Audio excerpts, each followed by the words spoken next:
মাসে 3 বার করে বাহির বাইরে যান নাকবো নস্কা বিরাইছে। মা কইলো জামাইরে নিয়ে আহে তালের পিঠা খাইয়া যা। ভাদ্র মাস পরেই নাই তালে পিঠা খাওয়া তাল হয়ে যায় গেছে গা।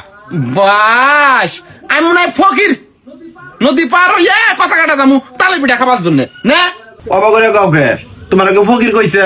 শ্বশুরবাড়ি থাকলে যান নাগে। তোমার কথা ঠিক আছে, শ্বশুরবাড়ি থাকলে সবাই জান নাগে, এটা বছরে 1 বার 2 বার মাসে 3-4 বার করে না।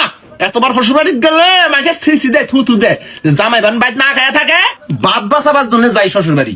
আমার বাড়ি তো ভাত কবার অভাব পড়ছে, না খায়া থাকি না, ভাত বাঁচার জন্য যাই তোমার বাড়ি মাসে 3 বার 4 বার করে। হাগাও কবার গেছে, সন্ধ্যার পর বাবা ফোন দিব, বাবারা জানি না করিও না, কষ্ট পাবো। এই শালি তোর বাইনা ডুড্ডা ঘুরে বেড়ায়, তোর এক বেতন রাখবো কে? তোর ডুড্ডা নিয়ে যাওয়ার বেনা থাক আর বাবার নামে স্বাধীন ঘুরে বেড়ায়। হ্যাঁ উত্তম মাধ্যম দুইটা প্রত্যেকবার আমাকে নিয়ে যান রাখবো, আমাকে নিয়ে যান রাখবো। আর বাপের মনে হয় চাকর হয়েছি, আমার মনে হয় কামনা রাখছে চাকরি করি আমি আর বাপের, প্রত্যেকবার আমাকে নিয়ে যান রাখবো।